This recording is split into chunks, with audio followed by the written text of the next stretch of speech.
We can start, sir.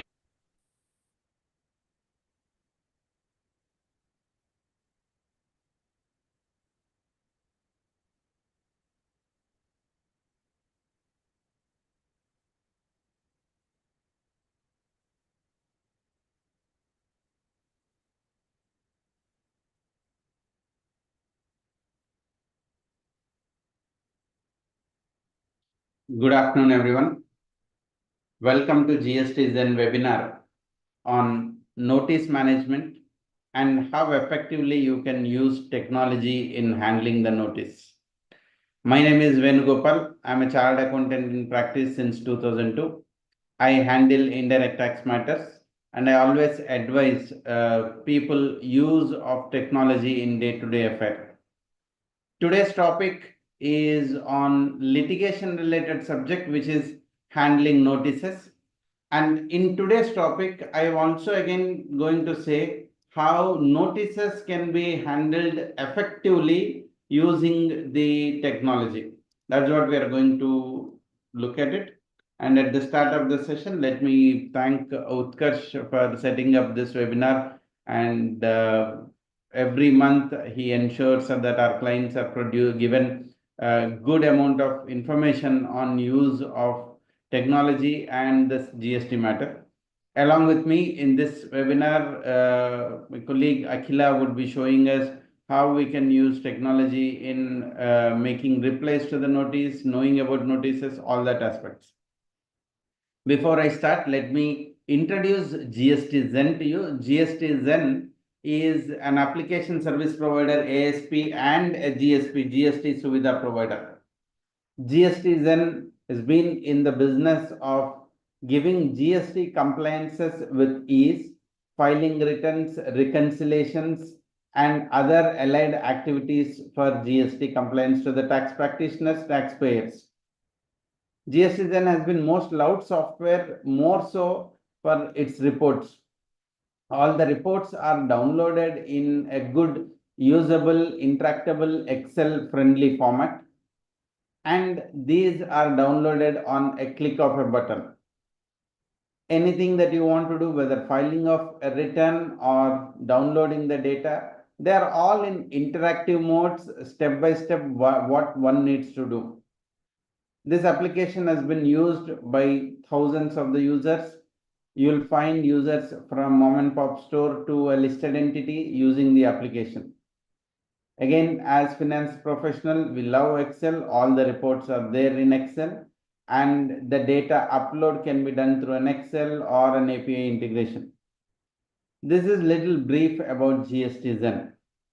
Coming to today's webinar, what we are going to discuss today is on what are the different types of notices that are there under GST, and I'll discuss about 2-3 key sections which is quite common.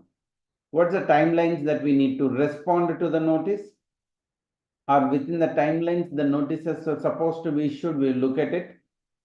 How do I respond to a notice? What are the do's and don'ts when I get a notice? And how do I make a reply? These are the broad areas that we are going to cover. Feel free to put your questions in the chat box. We are here to learn, understand, or discover some of the myths that we have, or get some of the questions clarified. And I'm here throughout the session. Feel free to put your questions in the chat box. This presentation would be shared at the end, but make your own notes, and we'll also share you the copy of recording for your future use. Let's start understanding the basis when a notice is received. Whenever a notice is received, it is coming from the underlying principles of some taxation, something to do with the fundamental core of the taxes, which is section 7, a supply. Maybe the levy itself is something questioned. You presumed what you are selling or what you are doing is not an activity of supply, but the department felt it is a supply. If I have to give you a very simple example, let's say our own case, we have as a GSP and an ASP, we have a subscription plans. People subscribe to the subscription plans. Let's say a very large corporate who wants the application to be completely hosted on their AWS. So a white labeled solution which is set up. Now, as a part of it, if he says, hey, look, I don't know the infra part. So along with the software, can you help me in procuring the infra? So I take up AWS server. I do all that completely for him on an actual basis. I don't charge a single rupee extra. So I'm giving him the software. I'm also collecting that AWS which has been set up for the user. I'm in the business of selling the software. I'm thinking that AWS which has been set has got nothing to do with me, so I will not charge GST. But fundamentally, is it not within the scope? Like Rule 33, which talks about pure agent, does it really a transaction in money? Is it a pure agent? Is it a supply? So some of the transaction that a business is carrying on might have not thought that it is a supply. And owing to it, we've been hearing DGI would be sending notices on various aspects to very large corporates. Now we might be thinking, how can a large corporate make a mistake? It's not about making a mistake. It is an interpretational issue. All right. So the notice could be on a fundamental thing, whether an activity that is being carried is a supply or not. And all corporates who provide employees free meals or a subsidized meal, transportation services to home to office, various things, whether that all fall under supply or not. Now, these could be a fundamental thing where a notice can arise. Or I am already making a supply. I have, let's say, I have classified this mobile phone under the electronic equipments mobile phone category. Now, there is a customer who came and asked me that can you, given that you are manufacturing, can you do a specific purpose phone which is useful only to my employees, my team, or my set of customers? Now, made to order, some gadget has been done. So the question that can come up of classification of the product to identify the rate of tax. Classification is correct, rate of tax may be wrong. Or the value. The value that I have adopted vis-a-vis the value the department wants could be wrong. Or the exemptions that are available, I feel the exemption fits to me, someone feels that no, exemption is not fit. Classic example, Resident Welfare Association. Up to 7,500, no levy of GST.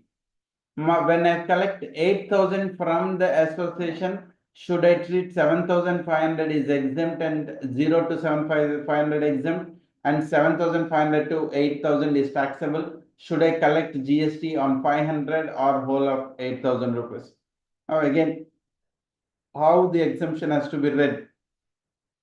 When we are talking about resident welfare, we can also include the recent amendment in paying guest accommodation where up to a month 20,000 exemption has been given. And this has been a tie between 9961 accommodation services to the residential dwelling 9972, which HSN to be used these kind of classification issues where application of exemption could be disputed.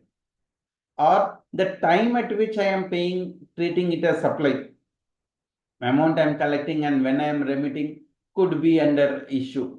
So if you look at an invoice, you have date, to whom I am selling, place of supply, time of supply, value of supply, HSN, rate of tax. All items that you see in an invoice can be questioned. These are the elements of the taxation.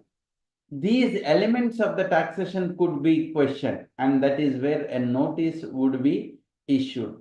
Now, when notice is issued, doesn't mean that you have made something wrong. Doesn't mean that what department is saying is right. It's only a clarification. They're asking you to show cause why this has to be treated this way, why it has not to be treated this way. So when you have a notice, nothing needs to be worried. Let's look at notice coming for generally for what? Registration related. And every time when you apply a registration additional place, those related notices you will be finding. Switching from regular to composition, you will see a notice. You are eligible for refund either under export or inverted duty. You get a notice for clarifying whether the conditions for that has been fulfilled or not. Many notices on input tax credit. So ITC eligible, not eligible.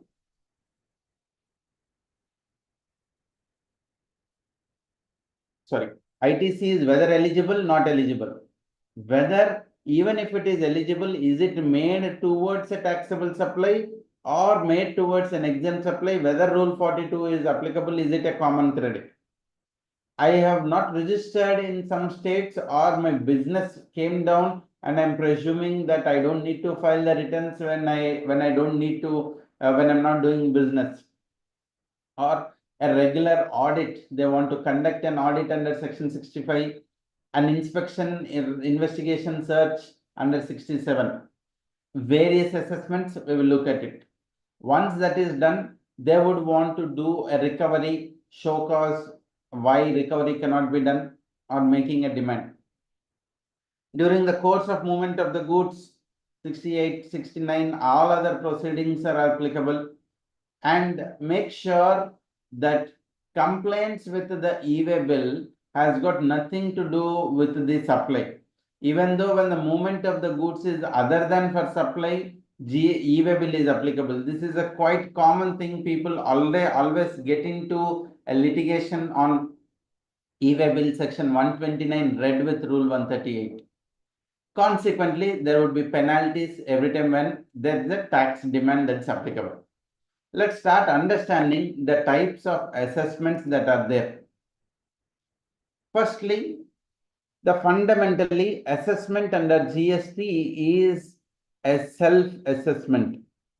A taxpayer themselves say whether I'm taxable, not taxable. If taxable, at what rate, what is my classification? All these are assessed by the taxpayer himself and files a return, whether GSTR1, 3B, whatever it is all a self-assessment law. GST is a self-assessment law. So fundamentally, whatever the taxpayer is taking the action, it is a self-assessment driven law. Now, the assessment can be by the tax officer. Starts with a provisional assessment. At the choice of the taxpayer, when I as a taxpayer, I have certain doubt in the way I am doing the self-assessment, I can also opt for provisional assessment, going to the officer saying that this particular transaction, whether it is a classification issue, valuation issue, I have a doubt, I can seek for a provisional assessment. Very seldom used, and provisional assessment is typically can arise. Let's say you have entered into a contract with a customer saying that I will do this service for you. Value of it, whatever you are going to charge to the customer, pay me 70%, 80% of it. At the start of it, I don't know. I am getting some pro rata payments and everything. My service is also completed. I've completed, I've given it to him. He is going and making a sale to other person. See, sometimes the outcome could also be contingently dependent. You can still choose opt for a provisional assessment saying that can I do it in this manner, right? The most commonly used is scrutiny of returns, which I will discuss in detail. After you file your self-assessment, if the officer finds some discrepancies in the returns, he will choose scrutiny of returns. Summary assessment, that's just in the interest of the revenue. If he wants to advance some amount of taxes, the summary assessment would happen. But again, I will talk most about best judgment assessment. assessment of non-filers or unregistered person. Someone who has registered but not filing the returns. So officer has to collect the tax. So he would make a best judgment assessment under section 62 when someone is not filing the return. So a person is registered but he is not filing the returns. So the officer has to collect the taxes. So he would make his own assessment and do the computation. That is assessment of non-filers under section 62 of the CGST Act. But someone who hasn't even registered, let's say I am into commission business and my commission is say 20 lakhs, 30 lakhs, but I am under the presumption that the person who is giving me the commission, he will be paying it under reverse charge basis. Hence, I am not registered. But now department says you have to pay. So my position to the department is I am an unregistered person. Given that I have not taken the registration, the assessment for me happens under section 63.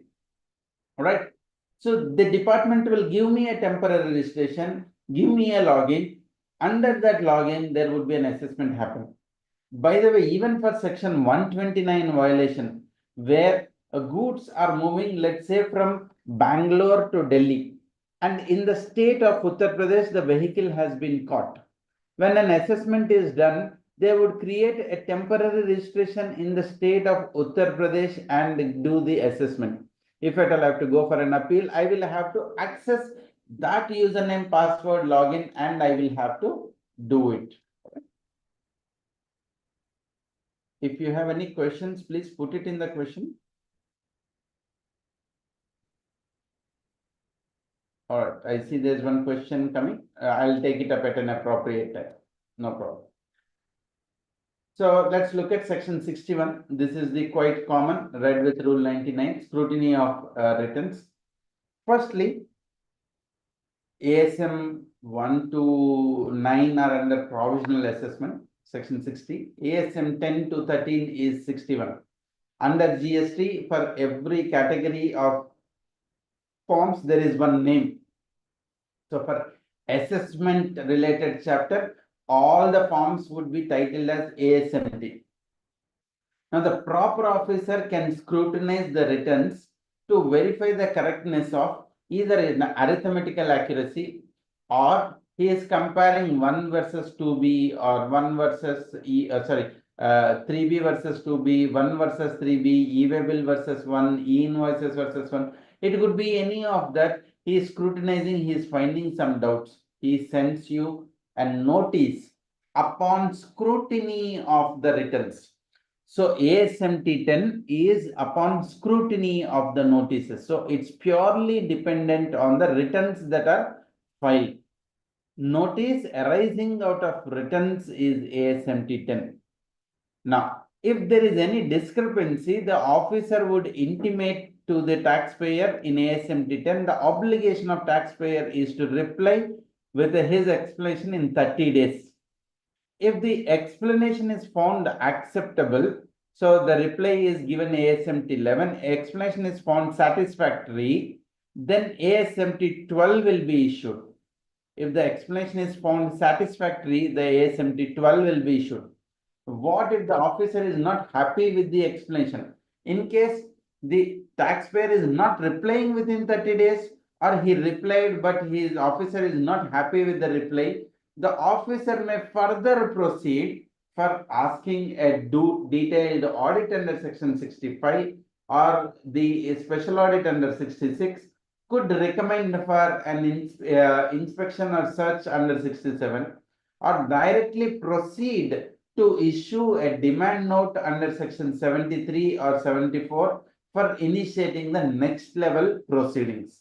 So ASMT is an assessment chapter and not a demand and recovery chapter. This is on ASMT 10, read with rule 99. 99 gives you prescribed view the forms, ASMT 10 for issuing a notice, ASMT 11 for a reply by the registered person, 12 acceptance by the officer if the thing is accepted.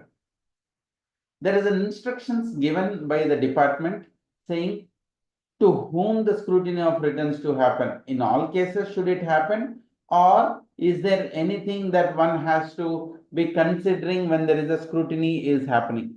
Now, for scrutiny of returns, the DGRAM, the risk assessment wing of the Director General, has given certain guidelines who will be selected for scrutinizing the thing.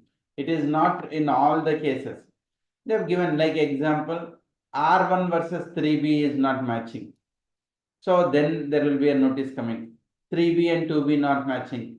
Exempted turnover is declared, but rule 42 is not done. His ITC which is being claimed, but the supplier's registration is cancelled. There is a rule 37A. Mere appearing of credits in 2B is not sufficient. The supplier should have filed his 3B, only then your credit will be valid. Else you have to reverse your credit. You have to wait till September of the next year, else reverse the credit. New rule 37E. So owing to various things, the scrutiny of returns can happen. How it happened? They would generally issue a notice saying so and so is due, and you have to make the payment of the taxes. And you will be seeing this in the online also. When you log into the portal, you will be seeing the online. Which in a while we will show the demo. In case of the non-filers of the returns, now the best judgment assessment would follow. Now, in a best judgment assessment, if the registered person is failing to furnish the return, it could be a regular return under 39(3)(b) or annual return 45, the best judgment assessment happen. In fact, best judgment assessment is a worst judgment assessment because officer doesn't know your turnover because you are not filing the return. He will presume the turnover. How will he presume? Anyhow, there is a growth happening. So he will keep applying some 10 to 15% growth based on previous year data.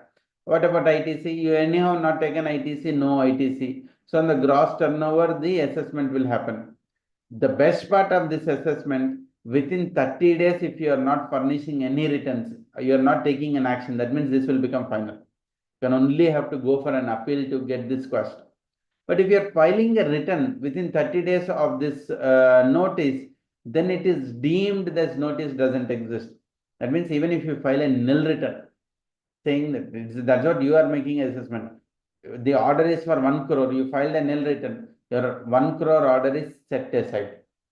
So then it will move from your section 62, it will not happen, it will go back to another section, which is 61. You filed a return, so let's go and check whether that is correct or not. All right. And when the best judgment is done, there is a summary DRC07. For everything, you will always find DRC07 as your summary order.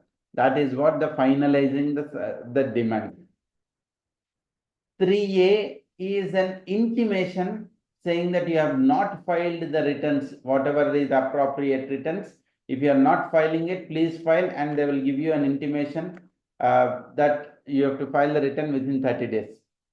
Consequences, they will also say that, okay, we will go ahead and do a recovery through a bank attachment, or they will write to the customer saying that you make the payment to the GST. If there are any refunds due, that would be held. Since these are the taxes of the state which are pending, the recovery of the tax arrears of the state, the regular procedures of attaching the property, garnishee orders, all those things would also initiated. Assessment of an unregistered person. We have seen non-filers, someone who has not even registered. So if someone has not registered, then ASMT 14 and a DRC01. DRC01 is a notice, show cause notice as to why it cannot be done. So here the officer is making a presumption that you are liable to be registered, you are liable to pay tax, could be forward charge, reverse charge, whatever it is, the officer is making an assessment. Now, these are an independent code by itself. The demand creation, recovery, everything happen in the respective section. It doesn't even need to travel to section special powers for 73, 74. So 63 has a code by itself. So the officer will be making an intimation under ASMT 10, ASMT 14, After your reply, he will issue a summary DRC01. 1A will not come because you already have ASMT 14 and you have to make a reply within 30 days. You have an opportunity to give personal hearing. But within 5 years from the date of the annual return, the conclusion will happen. So the timelines given in the respective sections are applicable and not the general timelines. The next notice that would also come is ADT01. This is section 65, audit intimation. The officer can say that I intend to come and do audits. They can just send one notice intimation. Again, audit will be selected based on certain risk parameters.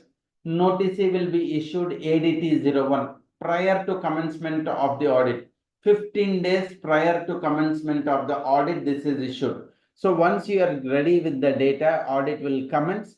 Either it could be a desk audit, so officer sitting at his desk, you go and give the audit, or it would be a visit audit, the auditor, the departmental official would visit the premises. SSC has to necessarily cooperate and submit all the information, and audit has to be completed within 3 months, 90 days. And the audit department would send their findings in the form audit 01A time to time, and the SSC will make replies to the department. No specific form, it could be email, physical, whatever. Final audit conclusions would be submitted in ADT02 within 30 days of the conclusion of the audit. And these conclusions doesn't mean that there is a liability. It means that, okay, department has framed a view of some liabilities likely to happen. Post ADT02, a notice under section 73 or 74 would be issued for recovery, if any, under DRC01 cover. So again, there would be a separate proceeding. Audit is just again a notice seeking an information, right? So these are the various forms. Now, once the audit happens, notice is being issued. What is the timelines for the notice? There are various timelines. 1718, under section 73, it lapsed. 74, it got lapsed just sometime back in August 24. 1819, June 25. So you can see there are various timelines, and whatever which has been struck off was the original timeline. Time to time, the department has taken an additional, for using additional power, additional timelines were taken. What are the difference between 73 and 74? 73 is demand for reasons other than fraud. 74 is reasons fraud, willful misstatement, suppression. If these elements are not found, it should be under 73. That is why timelines under section 73 is 3 years from the date of filing of the annual returns, and timelines for section 74 is 5 years from the time of filing of annual returns. Merging this, the Finance Act, Second Finance Bill 2024 has introduced section 74A, which is likely to be effective from the next financial year. What happens when this demand comes? If you accept the demand before issuance of show cause notice or within 30 days of issuing show cause notice, then you pay tax and interest. There is no question of penalty. But after issuing the order in original, then you will have to pay the tax and a minimum penalty of 10,000 rupees or 10% of the tax, whichever is higher under section 73. Please note, there is a small issue here. 10,000 is a minimum penalty. Even if there is a tax demand is 4,000 rupees, department is raising 10,000 as a penalty, which has again been contested. Still, there is no definitive answer. When the tax itself is 3,000, how can there be a penalty of 10,000 rupees? While under section 74, there is a minimum penalty. If something is done before issuing show cause notice, 15%. After issuance of show cause notice within 30 days, then additional 10%, 25%. But within 30 days for communication of order, you're finalizing, you pay 50%. You do nothing beyond 30 days, then 100% is the penalty under section 74. These are certain fundamental things one should be very mindful of. General guidelines while pleading with the notice. It's like you might be busy, you have other works. How do you handle the notice? Firstly, the opportunity of personal hearing, there should always be minimum 3 adjournments. Any order is being issued, it has to be a speaking order, it cannot be vague. Officer cannot say, I am disallowing input tax credit owing to 17 subsection 5. 17 subsection 5 has some 15-20 items. Officer cannot say, and I am disallowing. He has to say why. Officer cannot say that I find 26 AS as 1 crore, what you have submitted is 95 lakhs. So difference 5 lakhs I am taxing at 18%.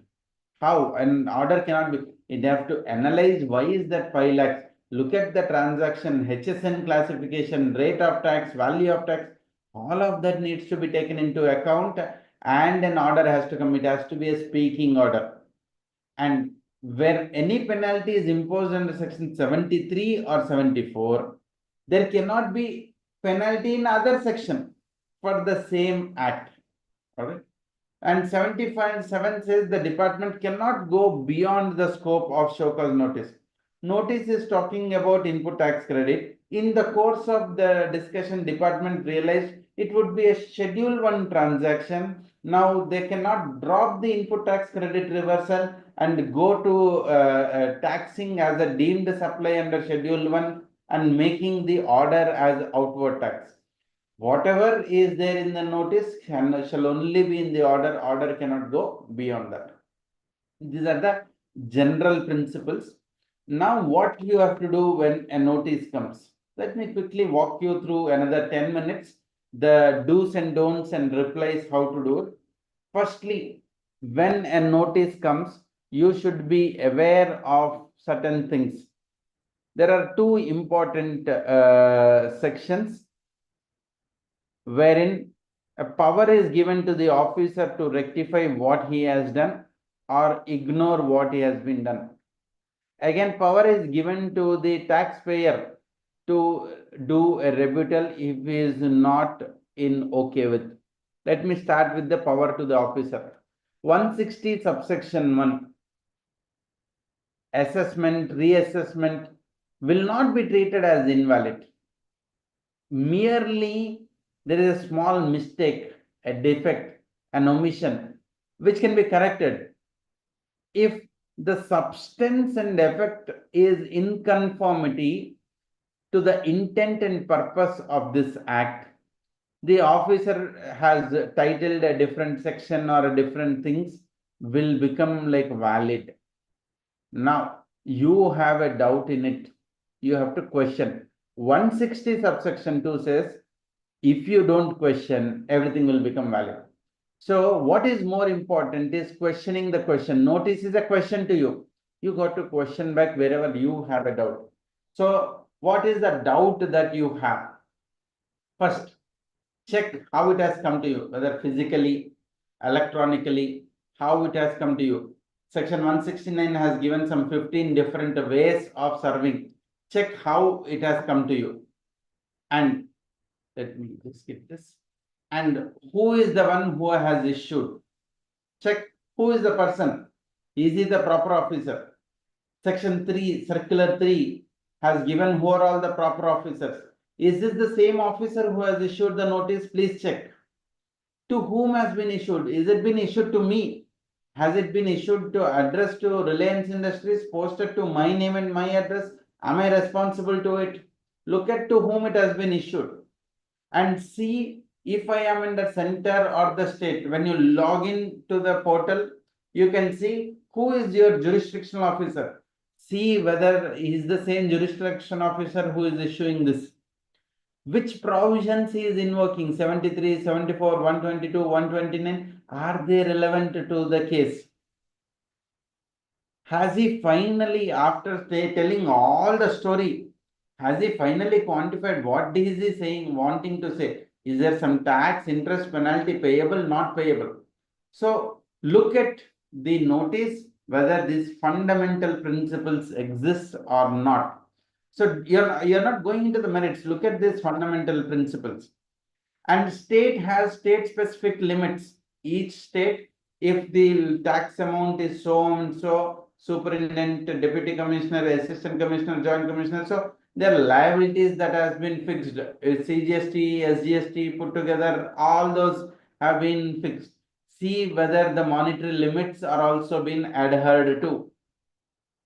Now, if you have an objections, you should start looking at various objections, starting with the fundamental, which is levy, whether at all levy is applicable for the subject which has been being given, and the procedure which has been followed by the proper officer, is it really proper? Has it been done in a proper way? I notice most of the section 67 matters when there is a search which is happening. At the time of search, there is a tax which is being collected. It is really illegal. You can always deny. But you should also know, if the search is illegal, but evidence which is collected out of the search can become valid also. Right? So the judgment Puranmal versus Director of Investigation, very old judgment. So you also need to be aware that you cannot say that the starting was wrong.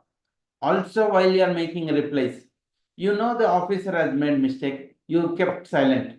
You replied. After some time, you cannot come back. Firstly, why am I replying to you? You are not the one whom should issue the notice, or the person to I should be responding to. I will stop responding. You can't say. After some point, once you've gone, you have gone. You have to do it, right? So let's look at what are the objections that you have to take, and what are the possible pleas that you need to do. As I said, 160 subsection 2, if a notice or order which is being served is question at the beginning only. After you respond to the notices, it cannot be questioned at a later date in time. This is fundamental thing. Next thing, the burden of proof, section 155 clearly talks, when a taxpayer has taken input tax credit, taxpayer's responsibility to prove. But if department is asking to pay some tax, it's a proof responsibility of the department to prove. So burden of proof, onus of proof. So burden lies with the department when they are asking something. If department has relied upon some document, as a taxpayer, you can go and question those evidences. If they have taken some witnesses, you can cross examine that witnesses. So department need to issue a notice with the supporting evidence for proving that there is a tax liability. They cannot go merely by an assumption that there is a short payment of taxes. Okay. Now, you can also object about the timelines. Sometimes you will see, please reply within 7 days, 10 days, 5 days. No, there is a reasonable time. 15 to 30 days is always a reasonable time. And most of the forms prescribed 30 days reasonable time. So you always use those reasonable time and do the responses, right? So let's look at, how do I make a replies to the notice? What are the things I should take care while making a replies to the notice? Firstly, whenever I'm making a reply to the notice, you need to have what is the basis on which the notice has been received. So notice has been speaking about basis looking at the annual returns, looking at that. First, get a copy of all the documents that have been relied upon in making this notice. Look at the date of notice, how it has come, all those fundamental list which we have seen. Look at that. Look at the sequential events which have been led to the notice. Are there any prior communications that have happened? If at all that happened, get that, what are the replies that we made at that point in time? Make a look at it. Then, while you are making a replies, prepare your own notes. that out of so many allegations, are there any disputes? Some things I agree, some things I don't agree. You can actually segregate those, what you agree, what you don't agree. Look at the technical grounds which you have to crash upon the case. Then you get into the merits of the case. When you get into the merits of the case, look at the facts that are involved in the case and the supporting evidences of the facts. Now, once you have gathered all the information, while you are drafting the reply, first and foremost thing you need to look at it is, do you want to refer any case laws? Do you want to make any case which is applicable to you? Very unlikely that I would suggest that you should use case laws. Case laws should always be very identical to your matter. While you are replying, like how a standard to whom you are replying, the authority to whom you have to reply would always be there in the notice. Sometimes it is the person who is issuing the notice. It would also say that your adjudication would be done by so and so person. So make an application to him. Next, each and every point in the notice to be replied to. Like if you find the person to whom is wrong, reply. The timeline within which it is issued wrong, reply. If the nature of the business which has been mentioned is wrong, reply. Point by point, you make a reply. Reply should always be against each point in the notice. Whether it has to be detailed or short, it's a case to case, but it has to be replied in totality. And always, while making the reply, please bring a structure to the reply. When I say a structure to the reply, give what has been exact wordings of the notice, facts, or if their proposals or reasoning of the proposal, give that properly. Then your objections, you list whatever your objections are. What are the issues that needs to be addressed, you list it. Make it under each as a separate heading. If you want to add anything further at a later point, you can always seek that additional submissions will be made during the course of hearing. Always say that I need an opportunity of hearing. Finally, like I said, when a notice is being issued, as the officer has to say what is the demand he is seeking, likewise, there should always be a prayer. What is that you are seeking is something that you should also be looking at. Okay. Now, these are the various things which I wanted to give.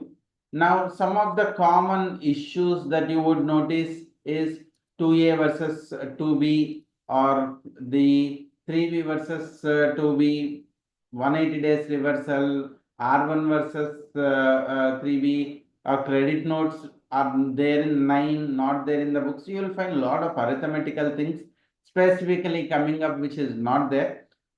What we have done is we have tuned the GST system to handle plain vanilla replies that come up. I've listed out many replies that are going to come. What we will do is we will quickly get into a demo of the application, see how GSTZen will help you in fetching the notice, analyzing the notice, making a reply to the notice, and leaving all this, fundamentally understanding the notice. These are the 4 points. Let's look at how technology can help. So at this point, let me stop my screen and I request Akhila to present how GSTZen can help in litigation management more effectively. Akhila, over to you. Thank you, sir.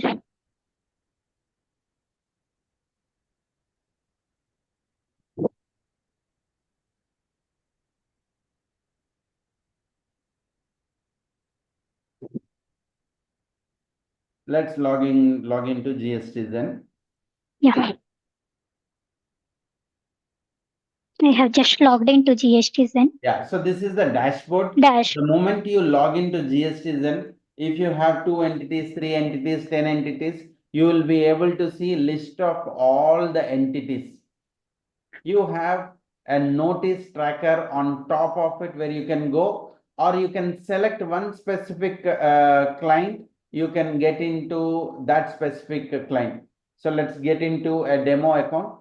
The moment I select it, you can see view notices, a tab that is appearing. Click on the view notices.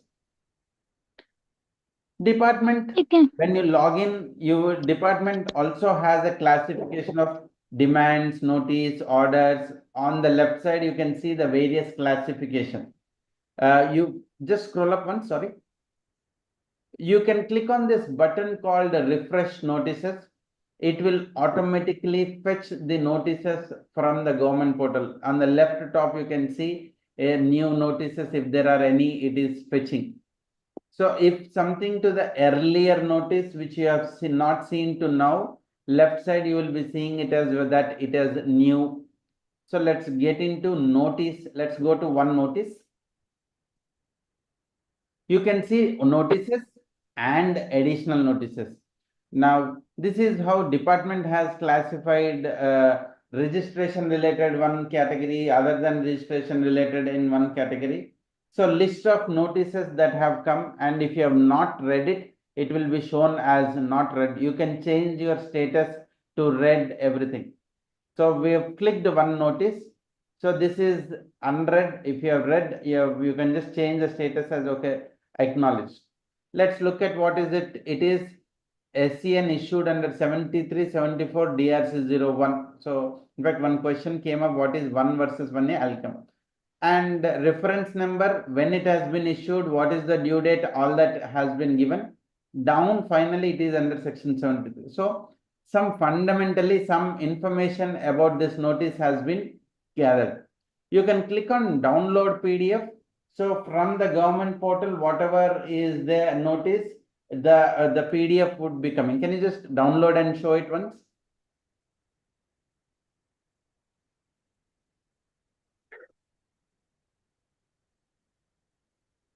So you can see a detailed order and the summary order. Can you go to the other document also?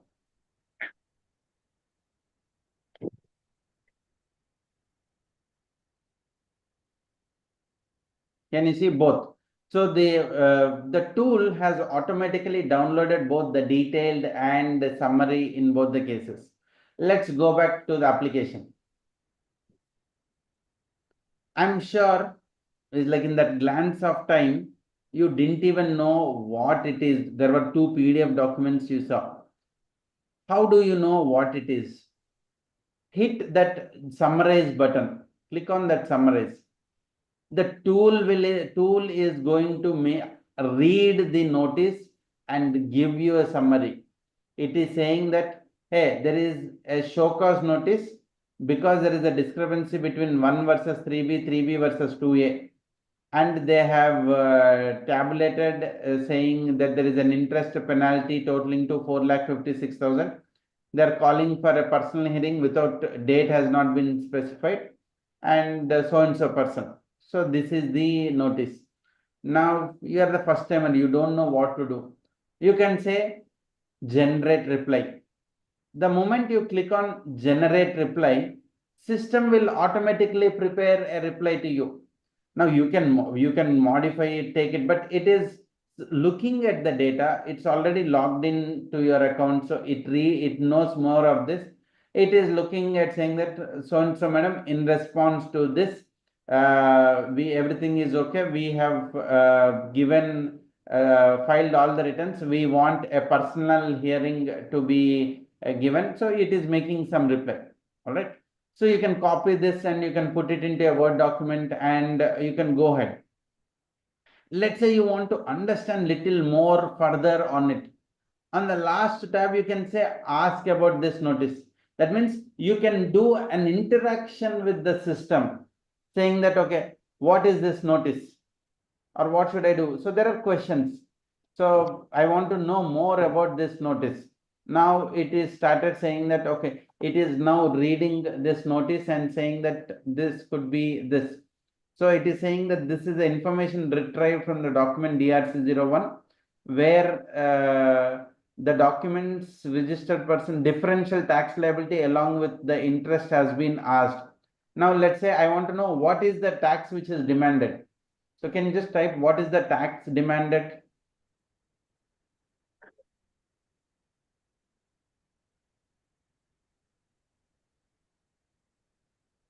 So GPT said 4,56,000 tax has been demanded, including IGST, CGST, SGST. I can say, can you give breakup of IGST, CGST, SGST separately? I don't know if it is there in the notice or not, but I'm asking. Can I get the breakup of IGST, CGST, SGST separately? Sometimes could be there in the notice, could not be there, but if it is there, it will automatically extract and give.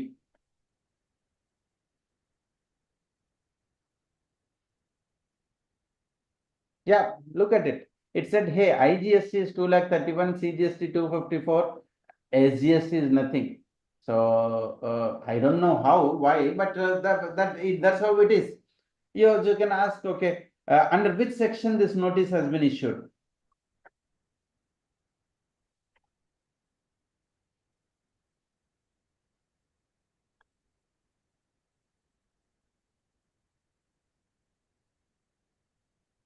So it's under 73, reason for other than fraud.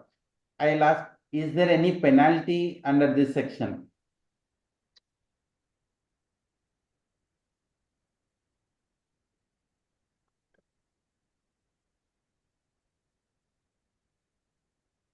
Yeah, so it is giving one reference to 122 2A 73(9), and those are the penalties that we initially spoken.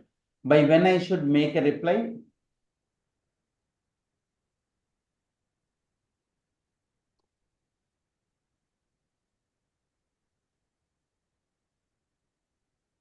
Yeah. So if you look at it, this is an interactive session that you are doing with the bot. Now, sometimes you don't have either the ability to dissect whole of the facts, but even before you present to the management or you present to your tax consultant or the litigation department, you can just give a note. So this notice has come. This is what the primary information about this notice. So and so time to be replied. So and so demand has been created. You can automatically give an information to your senior management. And technology is such a wonderful tool. You know, by now you guys have understood that, okay, what this notice is for, to whom it has been issued. You can ask more questions. So you haven't even read the document, but you have a clear idea about the document. See, this is the advantage of using the technology. You can ask, make a reply, it has made a reply. So is there any case laws applicable? It is going to give you anything that you want about it, right?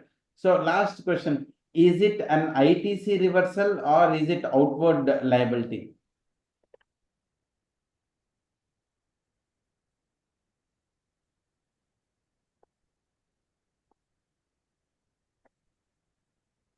How many issues are there in this notice? Maybe I want to know on that.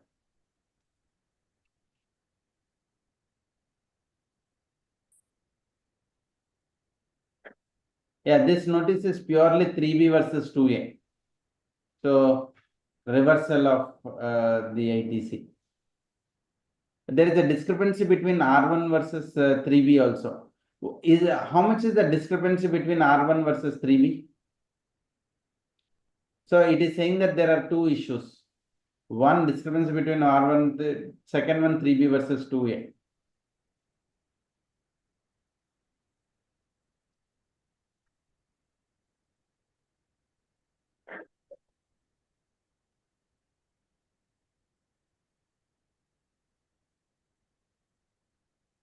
So out of 4,56,000, 1 versus 3B is 228 and the balance was so if you notice, so the tool is actually giving you all, anything you have, you get a question, you put it, it is going to work you. It is like a really an assistant which is going to interact with you and talk to you.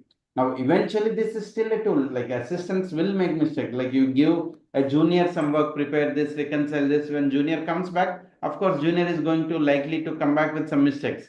Likewise, tool might also do a mistake, but it is going to help you at a great level in solving your it's like making your litigation journey easy. I am not saying that the tool is going to completely take away lawyers or the senior chartered accountant professionals. Answer is no. It is going to aid in doing a very promptive. It is downloading all the notices from the portal. It is putting into the calendar. Can you just go back to that calendar object and show me? Can you just close this?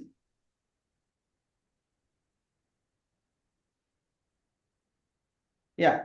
So let's say that one notice when 22. Can you just go to 22 or 23 calendar once?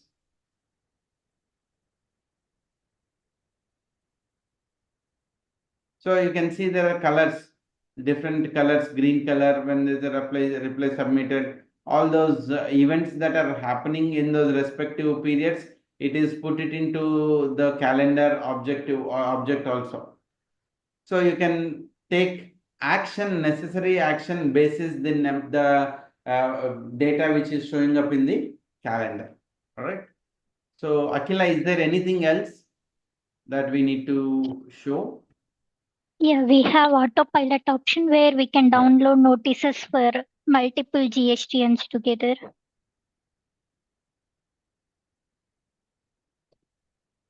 Click on this and download notices.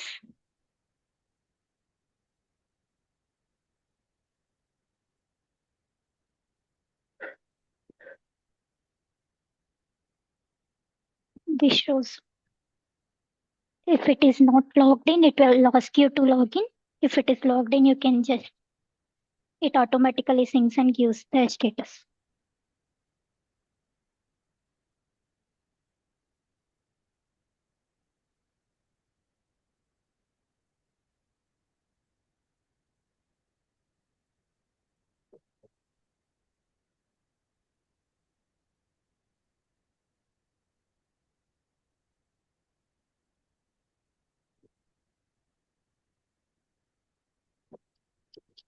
Yeah.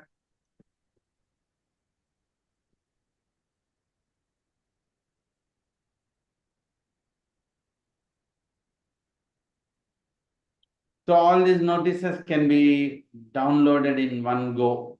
You don't need to do by each GST number. You can be doing all the user, all the by PAN, by different GSTNs. Everything can be done in one go.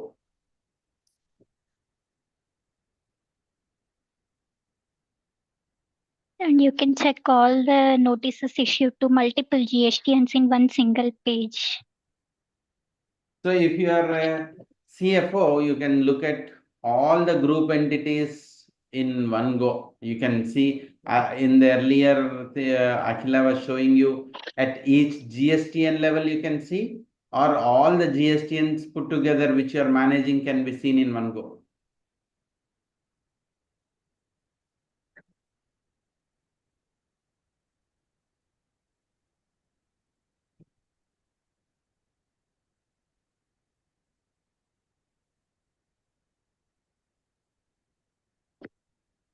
Anything else? That's it, sir. Yeah, perfect. So, friends, this is what we have seen the demo about how notices can be handled in a smoother and better way with GSTZen. If you have any further clarifications, doubt, you can always reach to the support number 7406 or write to support@gstzen.in. And in case if you have any GST related queries, domain related thing, you can always reach to me, venu@vnv.ca. We have our WhatsApp channel where we give you updates only about GST. You can, if you're not part of our channel, you can scan and subscribe to be part of our channel. With this, we have come to end of our session. Thank you very much. Let's look at if there are questions to anyone not answered. Can the notices be sorted date-wise? Absolutely. What we are seeing, you can sort it by GSTN. There's a filter. You can sort by date or by GSTN. It can be sorted. You can download them into Excel. The table can be downloaded to Excel. It's possible. SPR Bala, can we get a related case law for reply from GSTZen software? To a very limited extent, yes, because I am not a big fan of relaying case laws and making the replies, and likewise, even somehow our tool also gets into the subject and try to answer the subject and not by the case laws. But yes, there are some case laws that are there. GST notice draft reply Gen GPT. Yes, that's a Gen GPT. It's a draft reply. Purnashri is asking, vendor is charging GST in the invoice, same has been filed with R1 and amount is reflected in 2B. Based on our invoice and 2B, we claimed input tax credit. Now, vendor not filed the 3B or nil 3B, so department is asking to reverse the input tax credit along with the interest.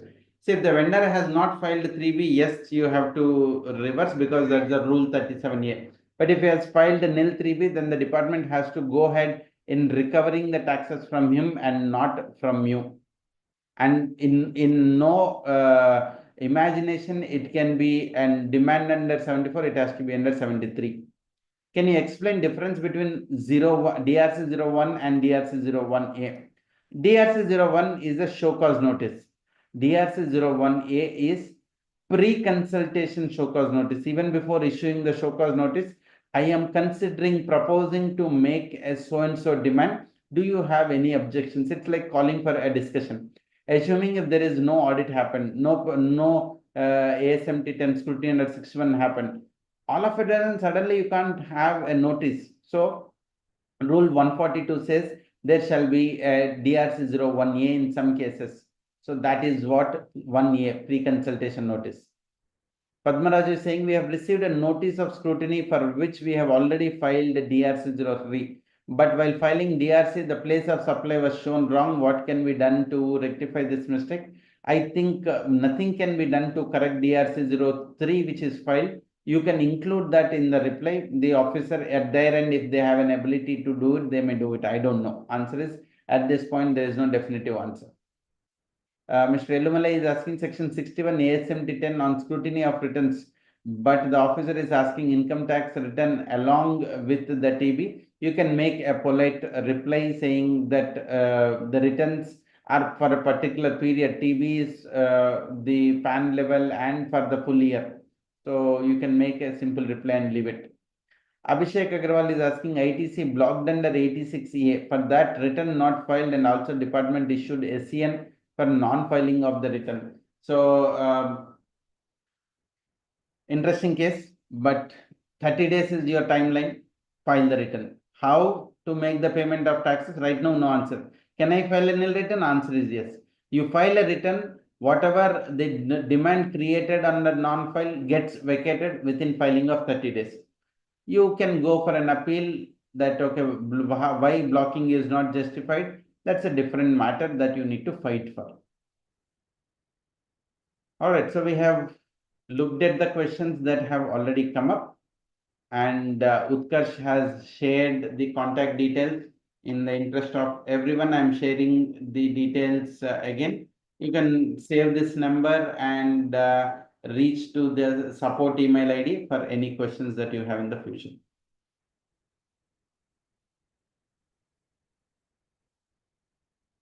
All right, so there seems no other question. Thank you, Utkarsh, for scheduling a webinar. And very soon we will have webinar coming up on invoice management system. We will show live how you have to manage invoices. And stay tuned. Thank you, everyone. Good day.